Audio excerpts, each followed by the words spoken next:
In this video, I'm going to walk you through the steps on how can you change Apple ID on iPhone. In order to change Apple ID on iPhone, you'll have to follow the steps. But before that, make sure that your device is completely updated. And now you want to go ahead and open up your settings from your iPhone. When you open up your settings, this is where you'll be taken. So at the top of your page, you could find out your Apple ID or the current username. As you do it so, you'll be taken to the next page where you have to scroll down right to the bottom and click on sign out.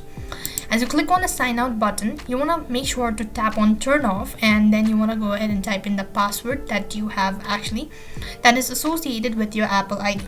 Once you do it so, you'll be taken to next page where you have to make sure to go ahead and toggle the button for all of these and click on the sign out button at the top of the page. So before you sign out, toggle the button for all of these or keep a copy of it, and you want to click on sign out from the top right hand side corner of your screen. Next, what you want to do is you want to click on the sign out button. As you click on the sign out button, and you'll be able to see that you've successfully signed out. Now what you want to do is you want to add an account or you want to change it, right?